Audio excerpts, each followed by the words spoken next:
In the far reaches of the ancient world, long before the pyramids reached for the heavens, before the walls of Babylon rose from desert sands, there was a river that moved like liquid silver through a land of shimmering dust.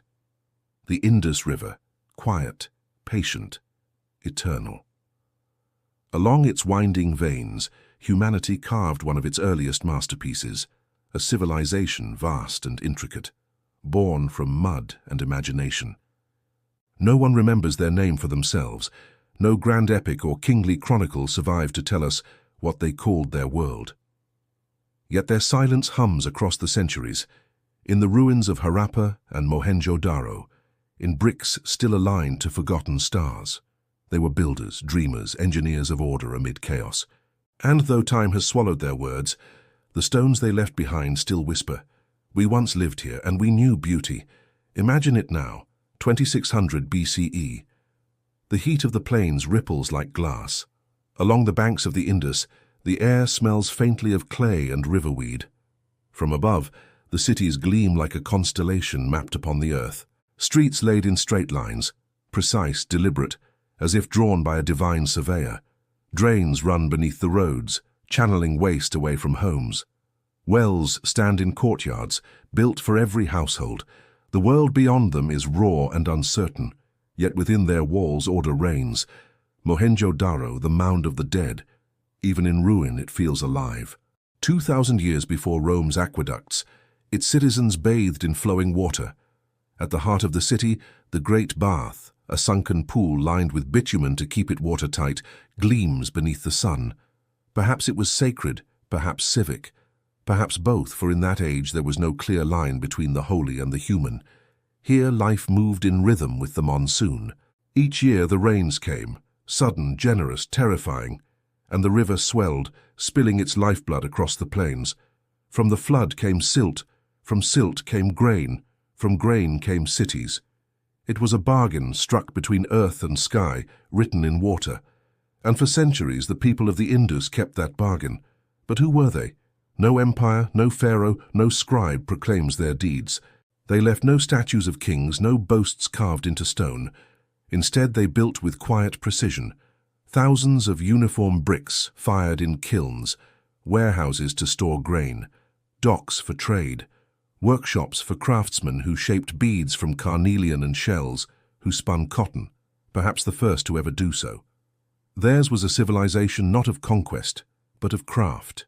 Their seals tell stories in miniature, a bull, a unicorn, a script we cannot read, a language forever locked away, teasing us with symbols like fragments of a dream.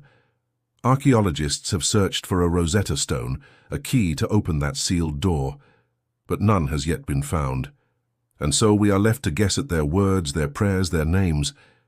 Still, the evidence of life remains vivid. A potter leans over his wheel as it hums beneath his palms. Children run down a brick-lined street, laughing as water trickles between their toes. A woman braids her hair before an earthen mirror. In the distance, merchants lead caravans laden with goods, ivory, lapis lazuli, woven cloth, bound for Mesopotamia, where the Sumerians will marvel at their wares and call their land Meluha. How strange it is that such a great world could vanish almost without a trace. The Egyptians endured, the Mesopotamians wrote, the Chinese remembered. Yet the Indus fades like mist before the morning sun. We know them through ruins and shards, through silence and dust. It is as if an entire chapter of humanity was torn from the book of time. And yet, in that absence, there is a haunting beauty. For the Indus Valley civilization, vast, advanced, and peaceful, asks a question that echoes even now. How can greatness disappear so completely? Perhaps that is why their story lingers, not because of their triumphs, but because of their mystery. Every brick is a riddle, every street a memory of logic and grace. Archaeologists brush the dirt from a buried doorway and feel the pulse of a city that once dreamed in symmetry. Scientists map ancient riverbeds, tracing the lost Sarasvati, once thought mythical, now revealed by satellite eyes. It's as though the earth itself remembers what humanity forgot. Night falls over the ruins. The desert wind hums through empty streets. In the great bath, the reflection of stars trembles on stagnant water. Somewhere beneath the soil, a seal lies unbroken, its inscription unread for 4,000 years. And in that darkness one can almost hear them. The hum of daily life, the call of traders, the laughter of children, the sound of the river beyond the walls. A city not dead, but merely sleeping, waiting for us to remember its name. When the first archaeologists arrived in the 1920s, they thought they'd found a provincial outpost of Mesopotamia. But as they dug, layer by layer, their astonishment grew. These were not borrowed ideas. This was an original civilization, as old and as complex as Egypt or Sumer. Mohenjo-Daro was not a village. It was a metropolis, home to tens of thousands. Its planning was mathematical, its order near modern. It was as if the city had been designed, not grown, as if the Indus people saw chaos as something to be conquered, not by force but by form. And yet, as their story begins to take shape, the shadow of its end looms large. Somewhere beyond the beauty and the order, something began to shift. The rivers changed their course. The rains faltered. The pulse of the monsoon, once steady, began to skip beats. Crops withered, trade faltered, and slowly the hum of the cities grew still. But not yet. For now the Indus Valley is alive, its streets lit by oil lamps, its walls red with sunset. The scent of wet earth fills the air, mingling with smoke and spice. And somewhere, a child presses a small carved seal into soft clay, not knowing that 4,000 years later, strangers will hold it in their hands and wonder who he was.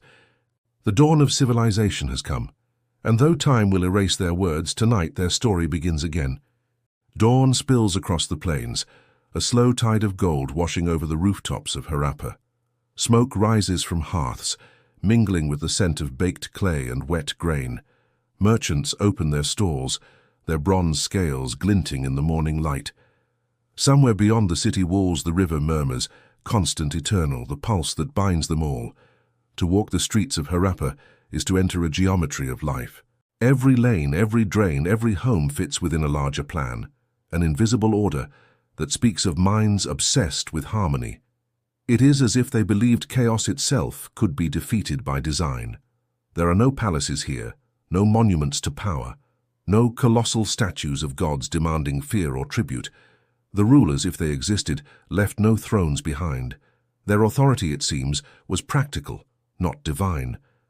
This is a civilization that worships balance. They draw strength not from conquest, but from cooperation. They trade, they build, they live in rhythm with one another. And perhaps that was their genius and their fragility. For what is harmony but a delicate equilibrium, always at risk of tipping into silence? In the heart of the city, a craftsman sits cross-legged beside his kiln. His hands are calloused, his eyes focused.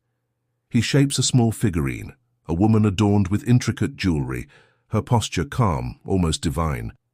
We will one day call her the Dancing Girl, though her real name, like everything else, will be lost. In her tiny bronze body lies something profound, grace, confidence, and a strange modernity. She is alive in a way that feels timeless. Nearby, traders prepare caravans bound for distant lands. They pack carnelian beads, ivory combs, cotton cloth, treasures of a world that pulses with connection. Across the desert, their goods will reach Mesopotamia, where scribes will record the arrival of Meluhans, people from a mysterious land beyond the sea. The Indus and the Tigris, two veins of civilization, separated by mountains and deserts, yet bound by trade. It is easy to forget how vast this world was. The Indus Valley stretched across 1,000,000 square kilometers, from the edges of modern-day Afghanistan to the plains of Gujarat. Over 1,000 cities and settlements, each echoing the same architectural logic. No other ancient civilization spread so wide, so seamlessly. It was not an empire held by soldiers, but a network of cities held by trust, custom, and shared vision. And then there was water, always water. The giver and the destroyer, the Indus River, unpredictable as a god.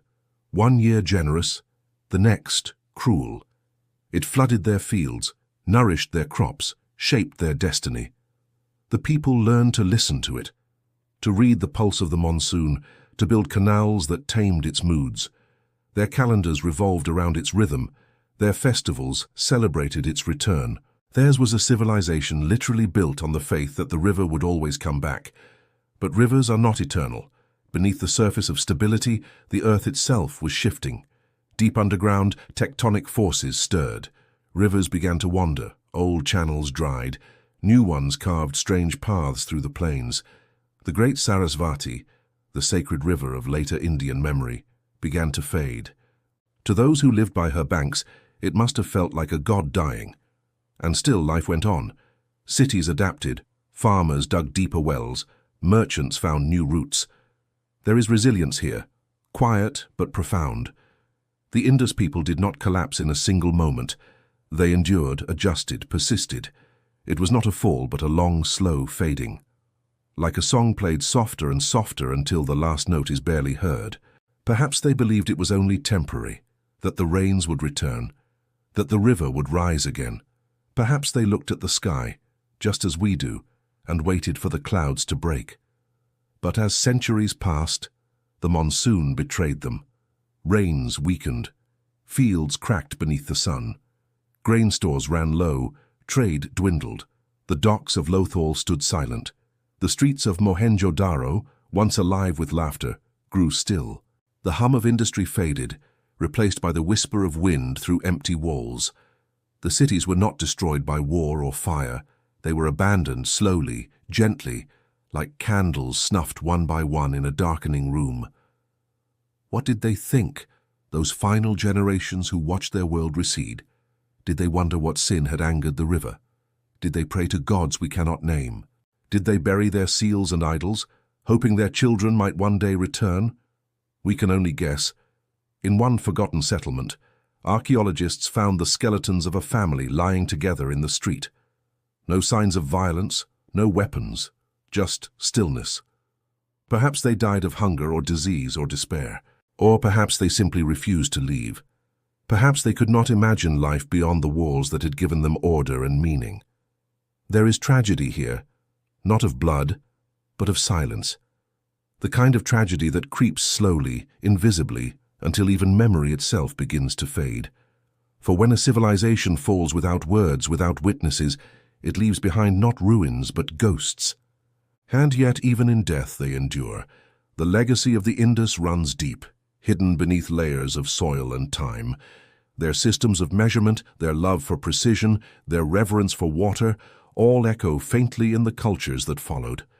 The Vedic hymns speak of rivers that once flowed, where now only sand remains. Ancient myths of lost cities beneath the desert might well be memories of Harappa, filtered through centuries of storytelling. Theirs was a civilization that taught the world what it means to build without conquest, to thrive without kings. They remind us that greatness does not always roar. Sometimes it hums quietly in the rhythm of daily life. And as the centuries turn, the dust of their streets mingles with ours. The clay that built their walls becomes the clay of our own homes. The rivers they worshipped still flow, carrying whispers of their vanished world to the sea. When you stand amid the ruins of Mohenjo-Daro at dusk, as the wind moves through the brick corridors, it feels less like an archaeological site and more like a memory trying to return. The air grows heavy with stories unsaid. Somewhere beneath your feet lie the dreams of those who once believed their cities would last forever. But nothing lasts forever. The river shifts, the rain forgets, and the song of the Indus fades into the stillness of the earth. The ruins sleep beneath the dust, but the rivers remember. Long after the last fire burned low in Mohenjo-Daro, the Indus still wound its silver thread through the plains, murmuring like an ancient storyteller. It carried silt, memory, and ghosts, fragments of a world that refused to vanish entirely. And though their cities fell silent, the story of the Indus people was not yet done. For even as the water receded and the streets grew still, the heartbeat of their civilization, their knowledge, their patterns, their quiet wisdom, flowed onward, carried within the generations who survived. Imagine a family leaving Mohenjo-Daro at dawn, the sky bruised with the last whisper of monsoon, their home behind them, walls baked red by the sun, doors warped from years of heat. They carry what they can, a few beads, a copper bowl, a seal pressed with the symbol of a unicorn. Ahead lies uncertainty, perhaps the Ganges plain, perhaps the western hills, perhaps nowhere at all. But still, they walk. The river that once gave them life now guides their exile. Across centuries they disappear from record, yet their echoes re-emerge in strange places, in pottery styles found far east of the old Indus lands, in settlement patterns that mirror their logic, in seeds of crops carried by migrating farmers. The civilization that seemed to die may, in truth, have transformed, dissolving like mist and recondensing into something new. Civilizations rarely fall, they change shape. To the north and east, a different world was awakening. In the forests and plains of what would one day be called India, new communities began to rise, pastoral tribes, speaking languages that would evolve into Sanskrit. They sang hymns to the dawn, to rivers, to fire. They called one river Sarasvati, sacred and mighty. Could it have been the same river the Indus people watched die? Some scholars think so, that memory of its drying was preserved in sacred verse, myth transmuted from geology. Others argue that these newcomers arrived later, bringing with them new gods and songs. The truth, perhaps, lies in the space between. For the Indus world was not a fortress. It was open, connected, fluid. Trade brought strangers from afar. Migration brought new blood. Ideas flowed as freely as water. And when drought and change scattered the old cities, these currents mingled. From their union, something enduring was born, the first seeds of Indian civilization as we know it. In the soil of the Indus Valley, archaeologists have found both continuity and break, the steady thread of pottery styles, weights and crafts alongside sudden silences, in writing, planning and trade. It's as if a great orchestra lost its conductor. The music continued, but the harmony faltered. Yet, even so, the melody persisted.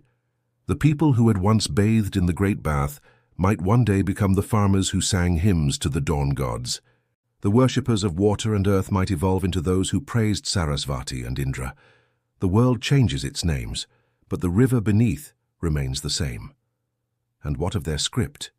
That haunting, unreadable script carved on thousands of seals and tablets. For a century, scholars have tried to unlock it. They've compared it to Sumerian, to Dravidian, to Proto-Elamite.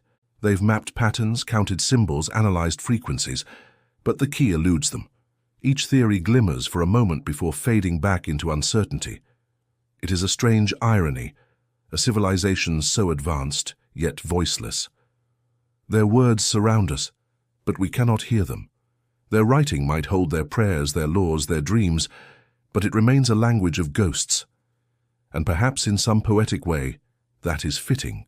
The Indus people built a civilization defined not by domination, but by quiet mastery, their final mystery as silent as their rule. Meanwhile, the world beyond was changing. In Mesopotamia, empires rose and fell in quick succession. Akkad, Ur, Babylon, each shouting its glory to the heavens, each leaving behind long lists of kings. In Egypt, pharaohs carved eternity into stone. But the Indus, who built without monuments, who left no boast, were the ones who slipped beyond time's grip. Their absence is their immortality. Still, traces of their order lingered. The love of grids and geometry found in later Indian towns, the reverence for bathing and purification, echoes of the Great Bath, embedded in Hindu ritual. Even the bangles worn by women today may descend from the same shimmering adornments the Indus artisans once shaped from shell and copper. Civilization, it seems, never dies. It reincarnates. And yet we cannot escape the question, why? Why did they fade when others endured? The answer, like the river, shifts with each new discovery. Climate change, the monsoon weakening, earthquakes, the rivers shifting, economic decline, trade routes collapsing, disease, drought, migration, or perhaps all of these, weaving together like strands of a single thread. To live by a river is to live by its mercy. When the monsoon faltered, the Indus people faced a slow betrayal by nature itself. Their genius for order met a chaos no human hand could control. Crops failed, granaries emptied, people moved eastward, following the promise of water. Cities thinned, then vanished.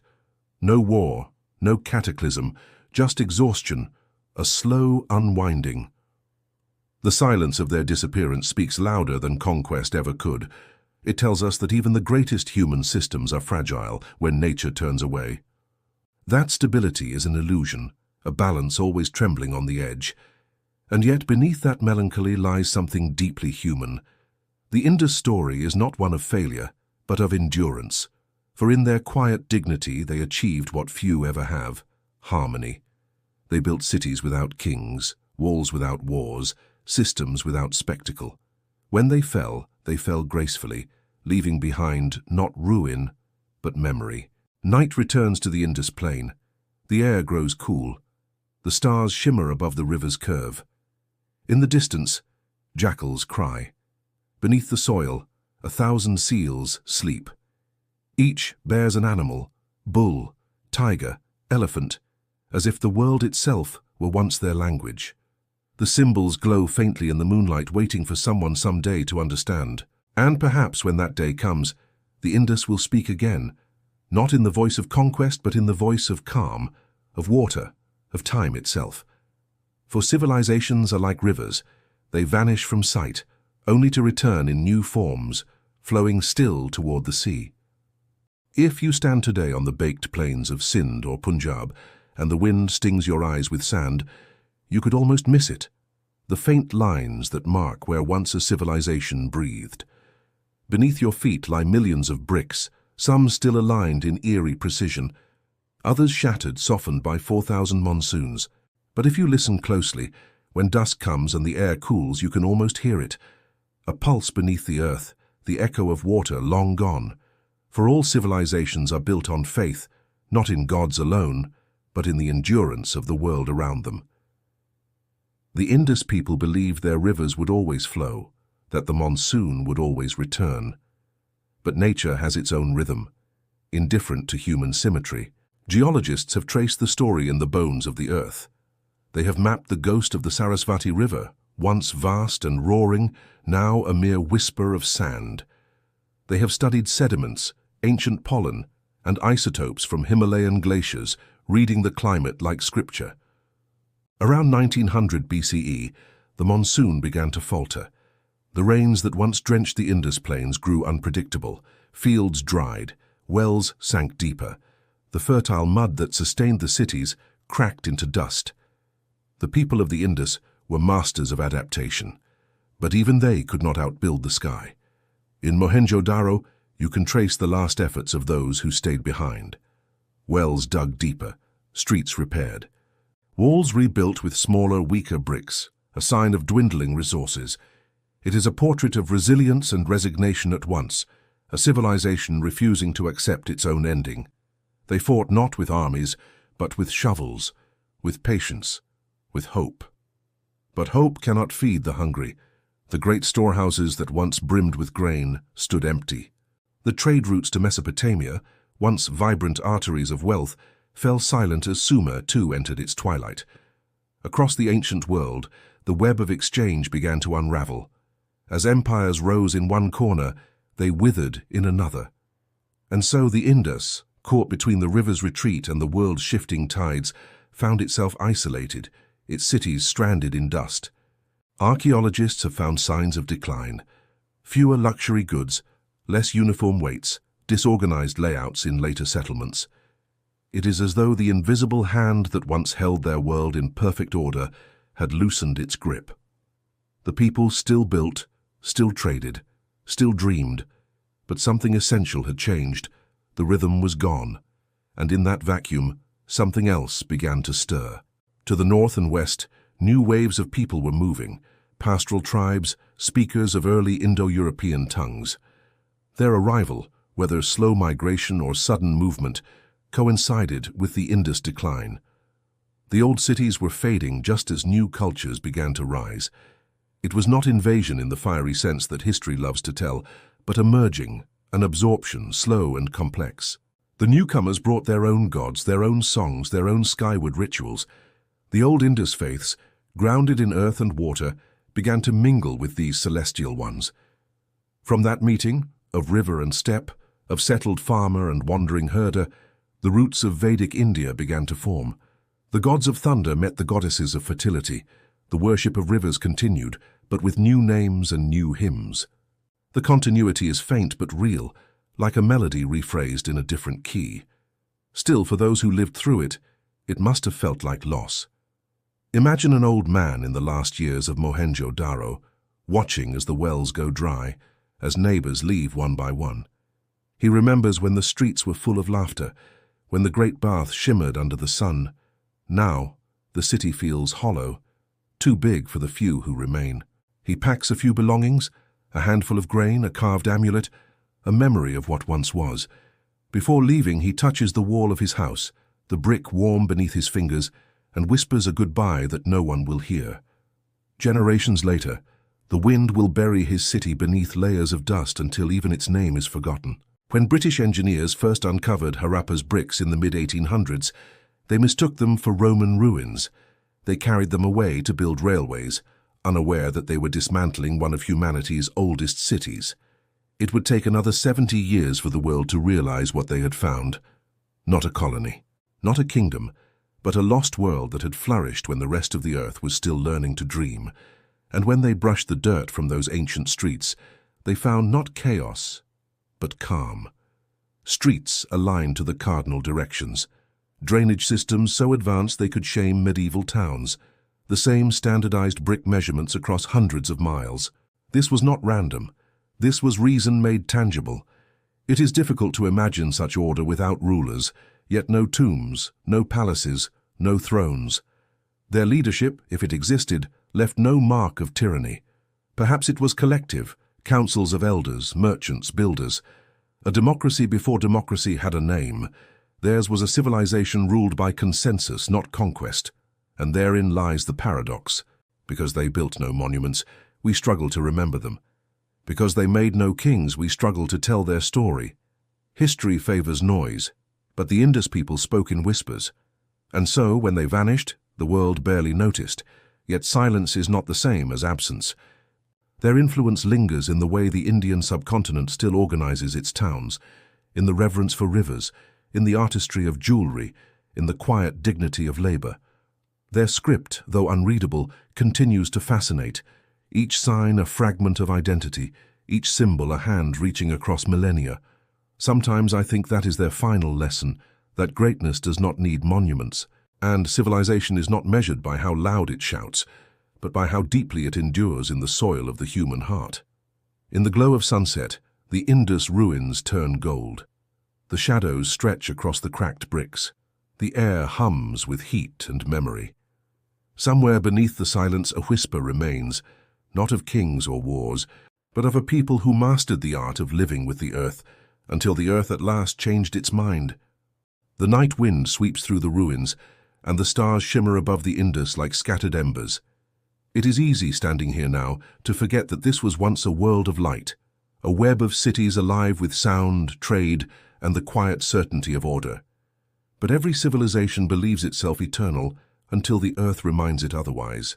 The story of the Indus is not just about what was built, it is about what was lost and how. Archaeology at its heart is an act of resurrection. Each brick lifted, each seal unearthed, each grain of charred wheat examined under glass, breathes life back into ghosts. But the Indus people left us riddles, not revelations. Their cities speak in geometry, not words. Their art hides its meanings in silence. To study them is to chase shadows that grow longer the closer you come. Still, the fragments tell us something. They reveal a people of astonishing sophistication, not only in engineering but in philosophy. Their urban planning was not merely functional, it was ethical. They built for equality. The houses, though varied in size, shared the same access to wells, drains, and streets. The infrastructure served everyone, rich or poor, priest or potter. There were no gated palaces, no temples towering above the rest. Their gods, if they had them, lived among them, not above them. This is the essence of the Indus miracle. Civilization without hierarchy, progress without pride. How strange, then, that such humility should lead to invisibility. While Egypt left pyramids and Greece left philosophy, the Indus left peace. And peace leaves little trace. No epic wars, no proclamations of power, no dynasties to recite. Just the rhythm of life, steady, anonymous, dignified. And when that rhythm faltered, the silence that followed was absolute. For centuries, even after the last city fell quiet, their descendants must have walked among the ruins. Children must have played atop the buried bricks. Farmers must have tilled fields above forgotten baths. They might have found old seals in the soil, smooth to the touch, and wondered what they once meant. The past had not vanished. It had simply sunk below the horizon of memory, and so it would remain, sleeping beneath dust and legend until the modern age began to dig again. In 1921, a man named Dayaram Sahni began excavations at Harappa. A year later, R.D. Banerjee followed at Mohenjo-Daro. What they found rewrote the map of human history. Until then, scholars believed civilization had begun in Mesopotamia and Egypt, that India was merely a late pupil in the school of progress. But here, in the Indus plains, they uncovered a world as ancient and advanced as any other. The narrative of the cradle of civilization cracked open to reveal another cradle, older and quieter, half buried in Asia's dust. And yet, with each discovery came a new mystery. The more they found, the less they understood. Thousands of clay seals bearing strange signs, not one deciphered. Sophisticated plumbing in a world that left no royal inscriptions. Cities built with obsessive precision, yet devoid of monuments. The Indus seemed to mock our expectations of what greatness should look like. Some believed the people vanished, others that they transformed.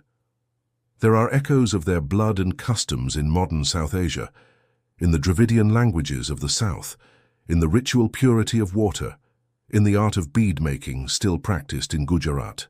It is possible that their spirit never died at all, but simply flowed into the veins of later cultures, unseen but enduring. Still, one question burns at the center of their story. Why didn't they speak? All other ancient civilizations shouted their names into eternity. The Egyptians carved them into stone, the Mesopotamians baked them into clay, the Chinese etched them into bone. But the Indus left no decipherable text, as though they trusted time itself to remember them. Perhaps their script was too subtle for us, or perhaps they wrote not to proclaim, but to record, to count, to bless. Maybe they never needed epic poetry or royal decrees, because their greatness lay in the collective, not the individual.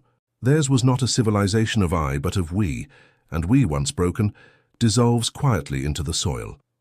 There is a quiet sorrow in this thought, that humanity's most peaceful society is also its least remembered. But maybe there is poetry in that too.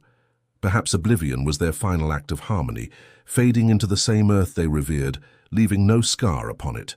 When you stand at the edge of Mohenjo-Daro's great bath at twilight, the silence is almost holy.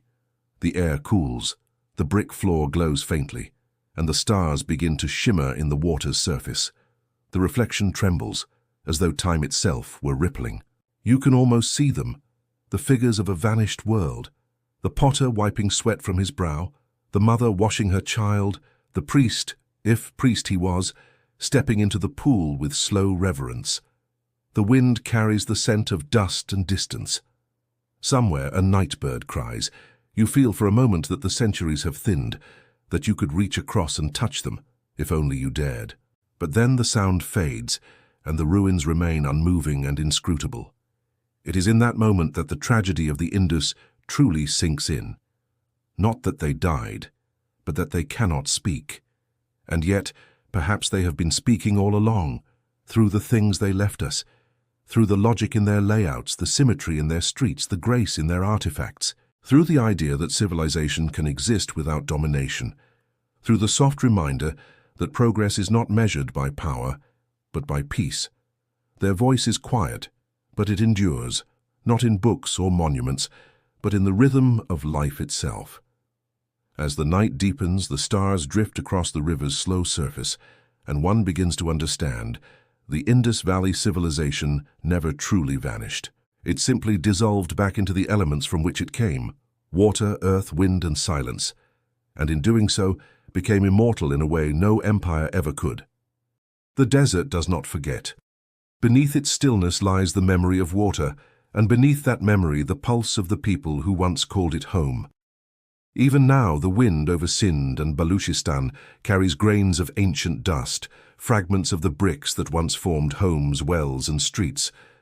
It is a landscape haunted not by ghosts of war, but by ghosts of stillness. A silence so deep it becomes its own kind of echo. When archaeologists first traced the vanished riverbeds using satellite imagery, the story began to shift once more. The mighty Sarasvati, celebrated in the hymns of later India, was not a myth after all. It was real. A river that once roared with Himalayan snowmelt, a lifeline running parallel to the Indus. Its drying, perhaps more than any single event, may have spelled the beginning of the end. The Harappans had built their civilization between two great waters, trusting that the rivers would remain. But the gods of the sky had other plans. Imagine the transformation. The skies once heavy with rain begin to clear, season after season. The soil grows pale, brittle. Canals once teeming with fish turn to cracked veins. Farmers look toward the horizon, hoping for clouds that never come. The river, once swollen and alive, begins to crawl back into the earth like a wounded serpent.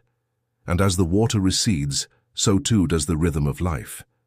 The people must have known. Year after year they would have watched the river grow narrower, the crops thinner. The festivals marking the flood's return might have grown shorter, quieter, tinged with dread. What had once been a celebration became a vigil. It is here, in that moment between endurance and surrender, that civilization's true character is revealed. The Indus people did not abandon reason nor turn to war. They did what humans have always done. They adapted, they moved, they carried what they could of their world into the unknown. Some journeyed eastward, following the monsoon's shifting path.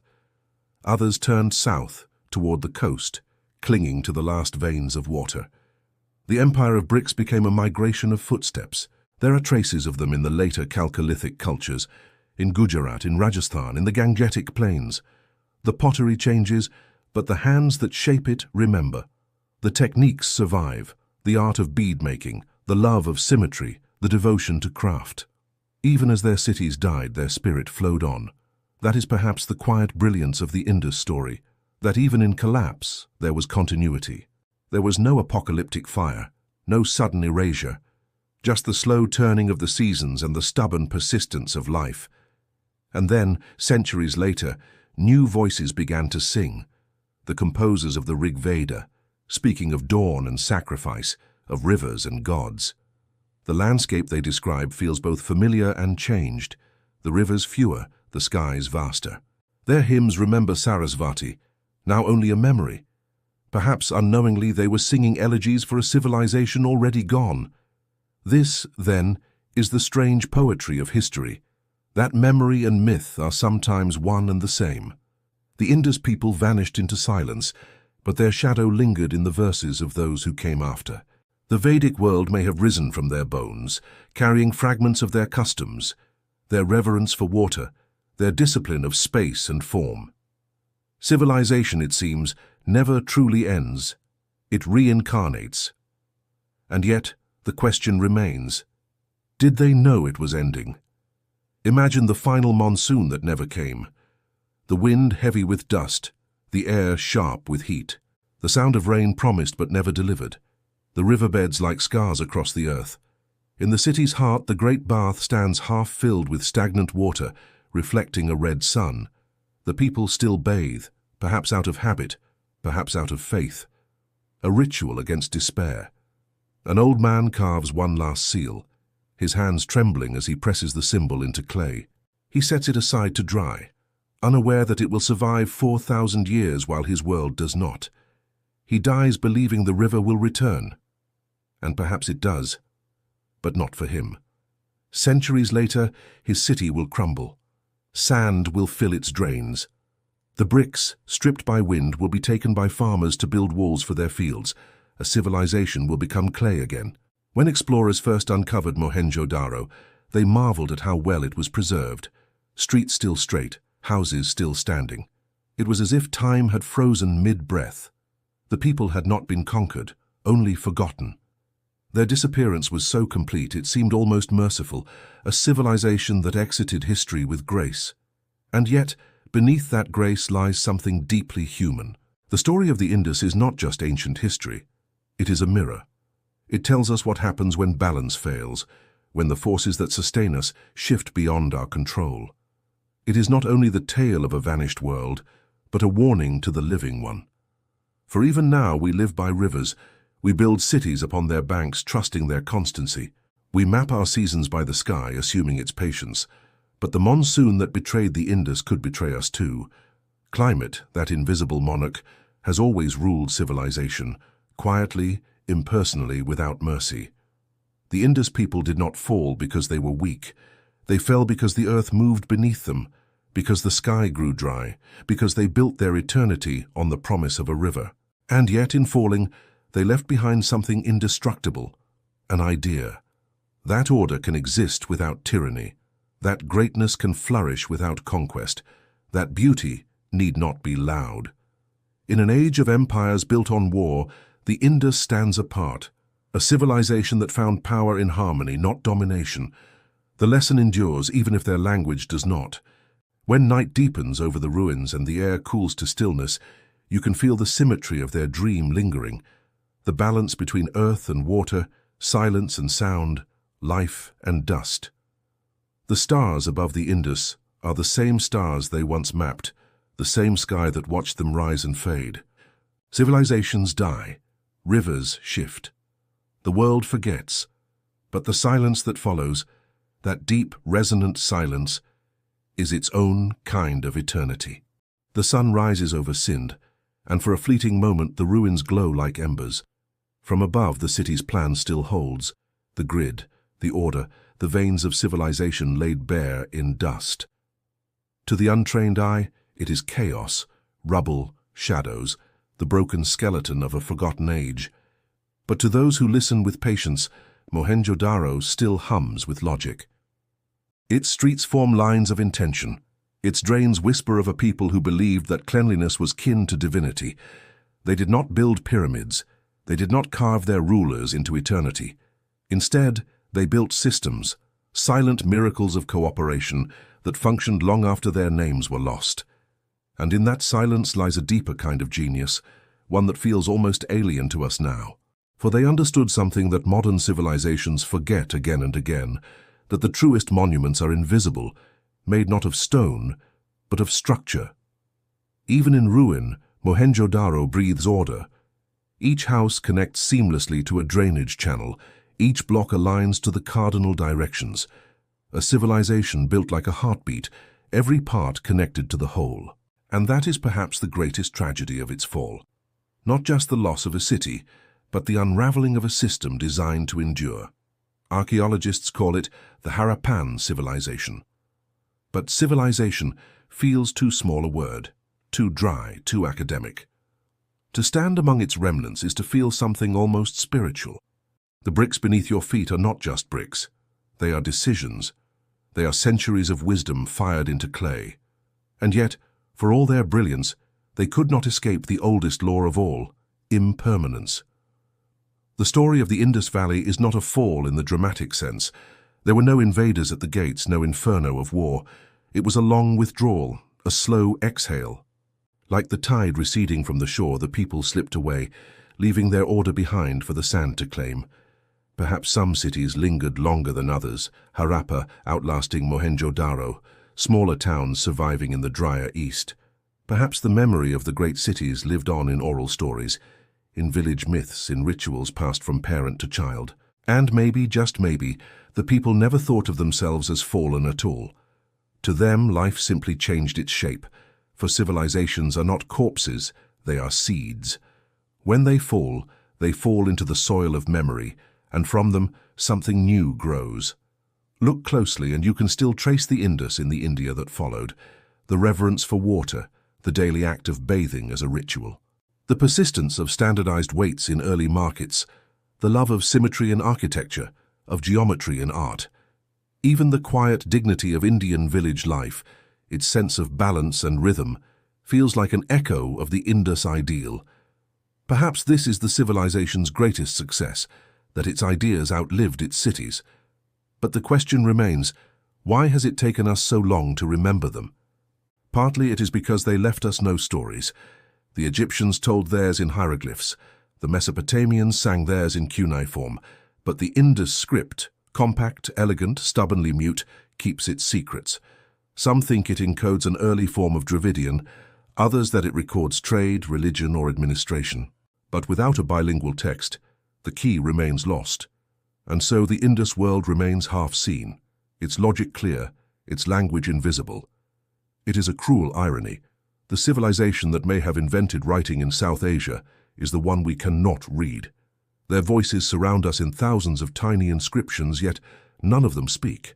Their silence is their legacy, and perhaps their protection. For when we cannot read a people, we cannot claim them. We can only stand in awe. In that sense, the Indus remains untamed, a mystery preserved not by distance, but by quiet. Their cities lie open to the sun, yet their hearts are sealed. And perhaps they prefer it that way. There's a certain holiness to not being understood. When the first archaeologists brushed away the sand, they expected kings, temples, and wars. Instead, they found something purer, a society that had built its greatness on balance. Even their art speaks of serenity. Animals poised in eternal stillness, figures carved without drama. Their world was not one of spectacle, but of equilibrium. And perhaps that is why they endured as long as they did. For centuries, while other civilizations burned themselves out in conquest, the Indus thrived quietly in cooperation. When they disappeared, it was not because they failed, but because the world around them changed faster than harmony could adjust. Yet even now the Indus refuses to be merely ancient. It is not a relic, it is a reflection. Their story is not locked in the past, but folded into the present, into every city built near a river, into every society that believes progress can be peaceful. In our own time, when the climate shifts once again, when rivers retreat, when order trembles, the Indus becomes less an archaeological curiosity and more a prophecy. They remind us that civilization is a dialogue with nature, and that when we stop listening, the dialogue ends. Theirs was a conversation that lasted 2,000 years. It began with water and ended with dust. Ours has begun again, under a different sky but the same sun. At night, when the air cools and the desert hums, you can almost hear it, a faint rhythm, like distant water running through buried drains. It is not imagination. It is memory. The city breathes still beneath the sand, beneath the centuries. And in that whisper lies a question meant for us.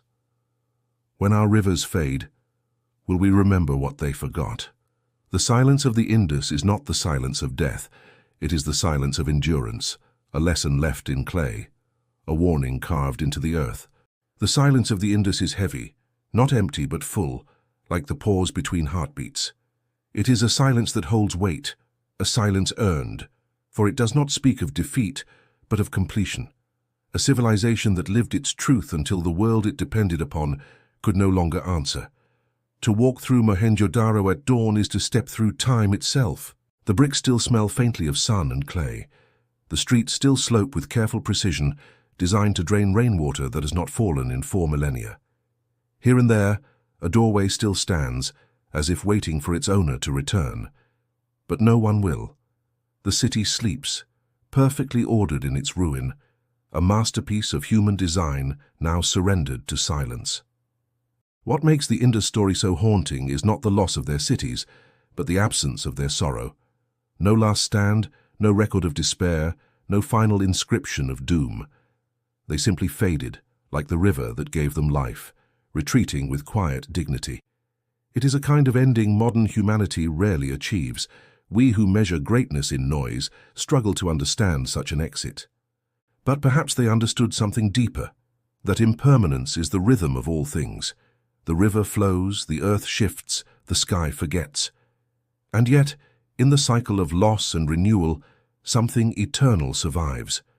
Still, there are moments when their silence feels unbearable, because behind every ruin lies a human story, millions of them in fact. A potter's hand shaping clay, a child learning the pattern of symbols from an elder, a mother sweeping dust from the threshold as the wind carries the scent of rain that will never come. Their lives were small, but together they formed one of the largest civilizations on Earth. And then, all at once, history swallowed them whole. We know fragments, how they traded with Sumer, sending ivory and lapis across the sea, how their weights and measures were standardized to astonishing precision, how they cultivated wheat and barley, spun cotton and tamed animals, how their crafts traveled farther than their names. But we do not know their fears, their faith, their words. Perhaps that is what gives the Indus its strange power. It demands imagination. It forces us to listen not to what is said, but to what is left unsaid. And what it does whisper is remarkable. Because even in the silence of archaeology, a pattern emerges, not of kings or wars, but of people who understood balance as the foundation of life. The very geometry of their cities, the straight streets, the aligned wells, the standardized bricks, speaks of a collective vision, a civilization built not for the few, but for the many. In Mohenjo-Daro, every home had access to drainage. In Harappa, every neighborhood had its own well. In Lothal, the dockyards were designed to rise and fall with the tides, evidence of engineers who listened to the rhythm of the sea. Even their art speaks of mindfulness. Seals that depict animals with serene precision, suggesting reverence rather than conquest. It is as if the Indus people sought not to dominate nature, but to live in concert with it. They tamed the river without wounding it. They built cities without piercing the sky. They achieved greatness without glory. How many civilizations can say the same? And yet this harmony, so delicate, could not survive the shift of climate. As the monsoon faltered, the soil hardened, harvests failed, trade routes shriveled, famine crept quietly through the valleys. Without surplus, there were no goods to exchange, no wealth to sustain the urban centers. The cities, once sustained by abundance, became too heavy to bear. There are signs of migration, pottery appearing in new regions, settlements forming farther east toward the still wet plains of the Ganges. The people moved, not as conquerors, but as pilgrims in search of water. And as they moved, they carried their culture with them, their crafts, their habits, their quiet wisdom. The Indus did not end. It dispersed, like seeds carried on the wind. And from those seeds, new worlds would grow. The Vedic age that followed may have seemed different, louder, more poetic, filled with gods of storm and fire, but beneath it, the same reverence for nature endured. The rituals of purification, the sacredness of rivers, the cyclical understanding of time, all these feel like echoes of an older, gentler world. The Indus may not have written the hymns, but their spirit lingers in the rhythm. When modern India and Pakistan were born, separated by borders but united by the river's ancient memory, they inherited this same landscape, the same soil that once held Harappa and Mohenjo-Daro. The river still flows, slower now, older. Its waters have carried both empire and exile, glory and grief. And somewhere in its depths, perhaps, lie the unbroken dreams of those first city builders. It is strange to think that we, with satellites and science, still cannot read their language, that we who have mapped the stars cannot yet decode the thoughts of those who mapped the streets. Perhaps that is the point. Perhaps the Indus did not write for us at all. Maybe their language was meant only for themselves, a private compact between a people and their world, never intended to be understood beyond its time. And maybe that is why it endures, because mystery is stronger than knowledge. The Indus Valley civilization does not exist to answer us. It exists to remind us that perfection is fragile, that silence can be powerful, that the river that gives life can also take it away. Standing among their ruins, one feels both awe and humility, awe for what they achieved and humility for how easily it vanished. We too build our cities upon rivers, believing them eternal. But the water never belongs to us. The Indus people learned this truth early, and perhaps that is why they left without bitterness. They simply followed the river as far as it would take them, and when it was gone, they became part of its memory. The river still flows, not the same, but still itself. It carries their dust, their dreams, their silence. And in that silence, if you listen carefully, you can almost hear a heartbeat. The Indus never ended, it only changed form. There are moments when history feels less like a story and more like a mirage, something seen in the shimmer of heat, vanishing the closer you approach. The Indus Valley is one such mirage, a civilization vast and intricate, yet as elusive as smoke. Every discovery draws us nearer, and yet the heart of it slips through our grasp as if it has chosen to remain untold. And perhaps that is fitting, for theirs was a world built on subtlety. No towering ziggurats or proclamations of divine kings, no colossal temples carved into stone. Instead, meaning was woven into the patterns of daily life, into the curve of a seal, the rhythm of a drain, the angle of a street aligned to the stars. Civilization as ritual, progress as prayer. To stand in the ruins now is to feel the strange intimacy of their world. You sense not distance but nearness, as though these people were not ancient strangers, but echoes of ourselves. The things they valued feel familiar: cleanliness, community, stability. They built not to dominate, but to endure. And yet, endurance has limits. By the 2nd millennium BCE, the pulse of the Indus had weakened. The rivers had betrayed their courses. The earth had changed its script. The monsoon, once the rhythm of life, had grown erratic, a heartbeat skipping in unpredictable patterns. With each failed harvest, the cities lost breath. Families drifted eastward, their footsteps marking the slow migration of memory. In the archaeological record, it looks like disappearance. But disappearance is only one side of transformation. For even as Mohenjo-Daro and Harappa fell silent, new settlements appeared in the Ganges plain, smaller, simpler, yet unmistakably connected. The techniques of pottery, the grid-based planning, the obsession with water management, all survived, reshaped by new hands. Civilization, like the river, found a new course. It is this continuity that haunts the imagination. The idea that the Indus never truly died, that it simply changed its form, shedding its skin like a snake beneath the desert sun.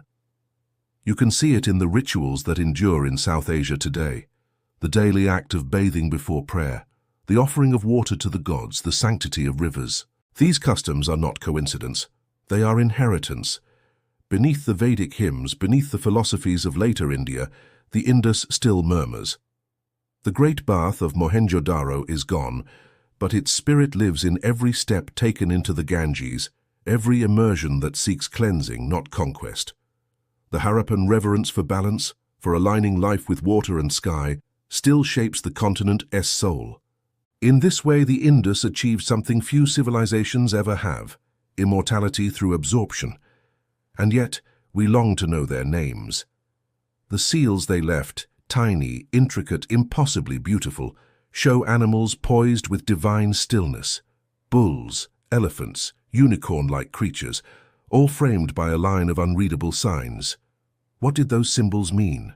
Were they records of trade, prayers, identifiers of families or guilds? Or were they something more, a script that spoke not to men but to gods? Perhaps we will never know. Because what the Indus wrote, they wrote not for us. They carved their meaning into the rhythm of their world. And when that world dissolved, so did the key. The symbols now sit behind glass, their language lost, but their presence undeniable. They watch us, patient and inscrutable, as if amused by our guessing. Archaeologists and linguists still chase the code. Some see in it the roots of Dravidian languages, others a script entirely unique. Each new theory rises like a wave and then breaks, leaving behind more questions than answers.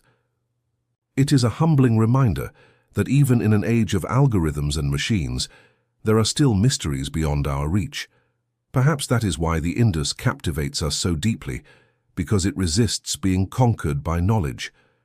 Every other ancient civilization has been read, translated, tamed, but the Indus remains silent, and in that silence it retains its power. It reminds us that not everything brilliant must explain itself, that not every voice seeks to be heard. Maybe they believed understanding was unnecessary, that beauty and order were their own language. Their cities spoke through symmetry. Their lives spoke through craft. Their faith spoke through water. They left no scripture because they lived their belief. We who fill the world with noise might have much to learn from their quiet. And yet even in quietness, the Indus was not static. Theirs was a civilization of flow, rivers, trade, migration. From their docks in Lothal, ships once set sail across the Arabian Sea, carrying carnelian beads and cotton textiles to the ports of Mesopotamia. In return came silver, tin, and the faint taste of stories from other worlds. Their influence reached farther than their name. Their designs found in lands they never saw. The world was smaller then, yet they made it vast through connection. To imagine the end of such a people is painful. It feels unjust that those who mastered balance should be undone by imbalance, that those who sought peace should be lost to the silence of time. But perhaps they were not lost. Perhaps they simply merged back into what they loved most, the earth, the water, the endless cycle of change. The river that once cradled their cities still flows, slower, darker, carrying centuries in its current. Its water touches the same soil, the same stars, the same human longing. It does not remember names, but it remembers rhythm. And that rhythm, that steady, unspoken harmony, is the true legacy of the Indus. When we look upon their ruins, we are not looking at death, but at memory. We are looking at the bones of a dream so vast it needed no words. We are standing at the edge of an old wisdom that once whispered, "Live lightly, live cleanly, live in tune." We have forgotten the language, but not the lesson. Civilizations rise and fall, rivers change their course, the earth reclaims what was once its own. But the Indus, in its silence, its grace, its symmetry, endures, reminding us that the greatest stories are sometimes the ones that never needed to be told. There is a kind of peace that lives in ruins, a quiet acceptance that time always wins and yet never truly destroys. The Indus Valley's silence is not emptiness, it is equilibrium restored. For centuries the river had given and the people had built. Then the river withdrew and they returned what they had borrowed. When the archaeologists first unearthed the skeletons of Mohenjo-Daro, they were startled by their serenity. Bodies lay in postures of calm, not carnage, no weapons, no signs of siege, as if death had arrived not as a storm, but as a tide, soft and inevitable. It is almost unbearable to imagine, an entire civilization fading not in chaos, but in quiet understanding. In this, the Indus is unique. Every other ancient power fell through fire, through invasion, rebellion, plague, but the Indus slipped beneath history's surface like a pearl sinking into dark water. Even in their ending there was symmetry, and that, perhaps, is the greatest measure of their wisdom. The Harappans seemed to believe that permanence was not the goal, that life, like the river, was meant to move. When their world changed, they moved with it. There were no monuments pleading with eternity to remember them. They did not resist the earth's will. They flowed with it, becoming one with the land they had so carefully shaped. It is a lesson so subtle that modern eyes nearly miss it. We search for drama, for conquest, for collapse, but what we find instead is grace. The Indus Valley civilization did not fall, it transformed. It became the soil, the seed, the silence from which later India would grow. Even today, the fingerprints of their thought press lightly against the present. Every time a temple bathes its steps in river water, every time a craftsman balances form with function, every time an Indian city aligns its roads with cardinal logic, the ghost of the Indus stirs. They may not have left scriptures, but they left blueprints for living, for building, for being. Their reverence for water, that most sacred of elements, is not a coincidence. It was their god, their mirror, their teacher.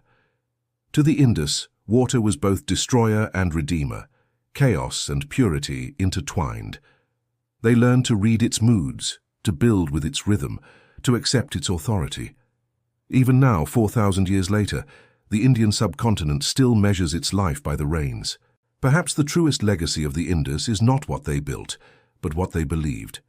That civilization is a covenant between humanity and nature, one that can be broken and one that must be renewed.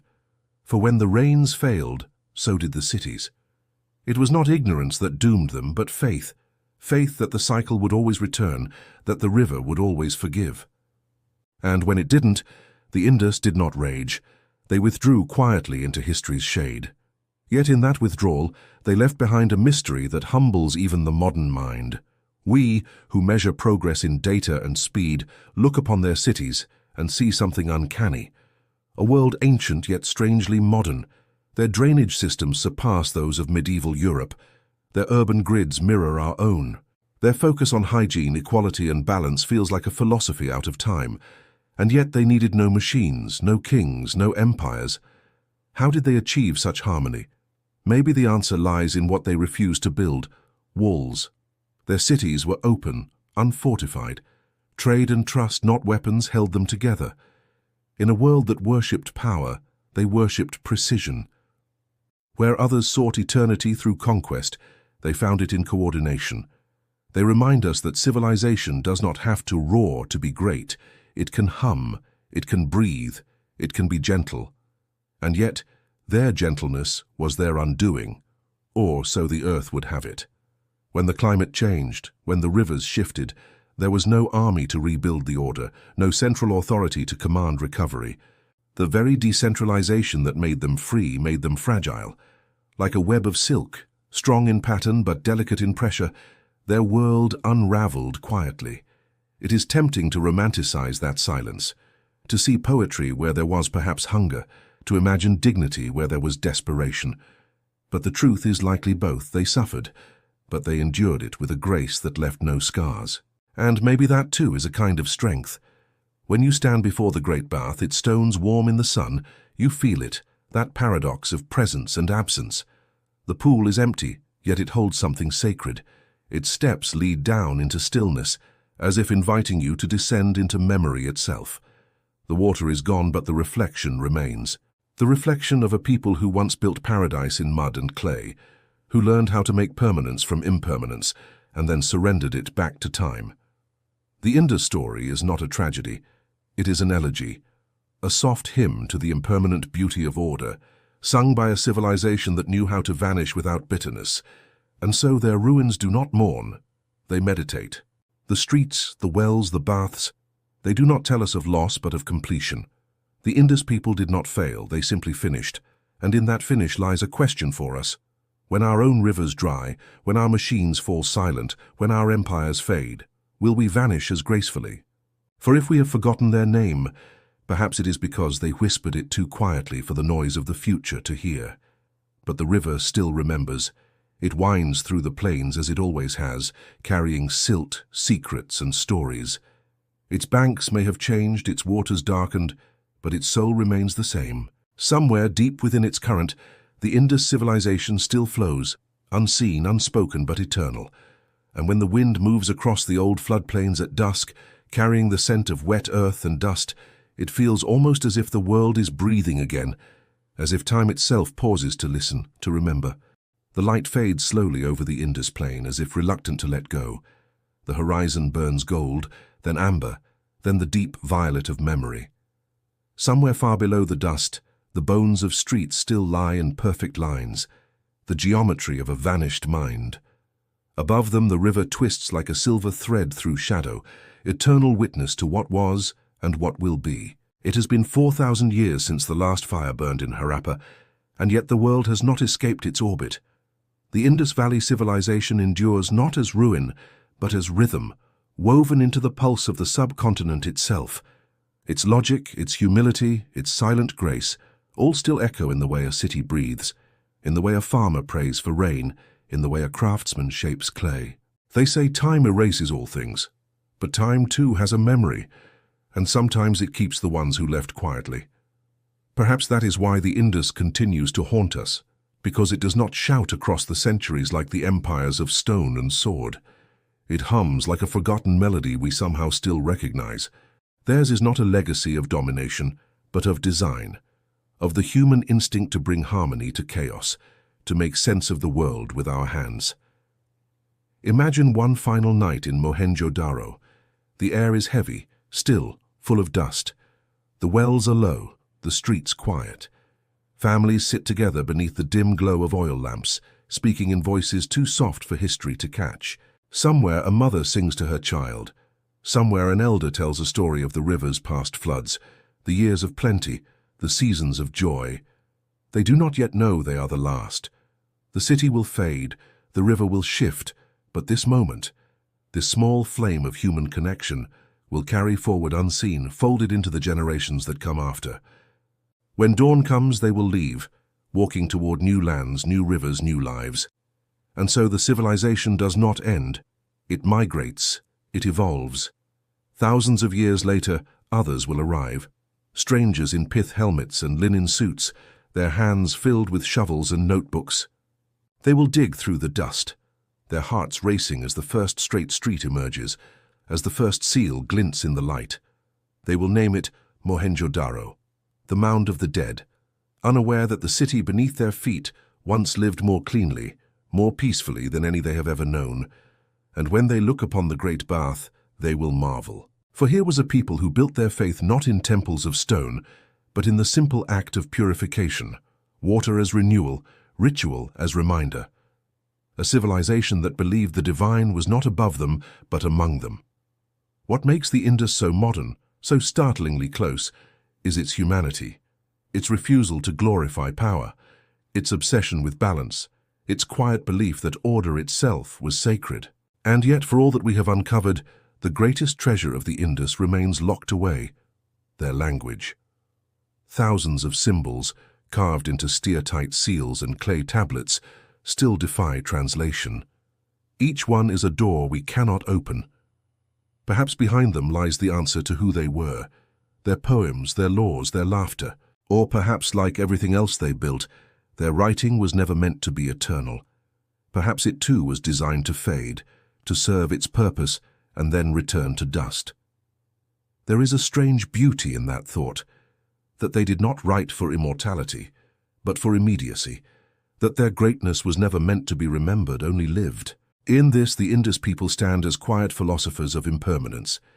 They remind us that civilizations are not defined by how long they last, but by how deeply they live while they do.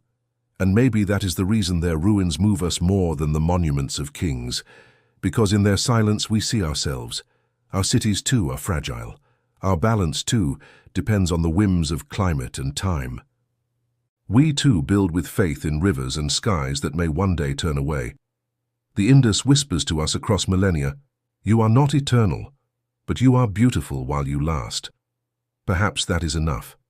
Tonight, as the last light fades from the plains, the wind rises. It moves through the hollow streets of Mohenjo-Daro, through the broken walls and empty courtyards, carrying with it the scent of earth after rain. Somewhere far off, thunder rolls, distant, faint, like memory returning. The monsoon, the old companion, has come again. Raindrops begin to fall, striking the ancient bricks, darkening them as they once did thousands of years ago. For a moment the city gleams, not as a ruin but as it was, alive, wet, whole. The great bath fills once more, the drains whisper, the river hums, and though no human voice remains to hear it, the land remembers the sound. This is how civilizations endure, not in glory but in return. The rain falls harder now, the desert drinks. The river stirs in its old channel, dreaming of the age when it was young. The ghosts of the Indus stand in the downpour, their outlines faint against the lightning, their faces calm. They are not asking to be found. They are asking to be remembered, not as mystery, but as mirror. Because the story of the Indus is not about a lost people, it is about the pattern that binds all of us. The rise, the order, the arrogance, the forgetting, the dust, the rediscovery, the awe. The wheel turns, the river flows, and time begins again. In that eternal cycle, the Indus is everywhere. In every city that dreams of perfection, in every builder who seeks balance, in every society that must one day face the truth of its own impermanence. They remind us that even silence can speak, that the truest wisdom does not shout but endures in stillness. So when you hear the rain against the earth, remember the Indus. When you walk through a city and feel the hum of its unseen systems, remember the planners who first imagined order as beauty. When you hold water in your hands, cool and clear, remember those who once worshipped it not as power but as peace. The river remains, the earth remembers, and through them the Indus still lives, flowing, dreaming, eternal.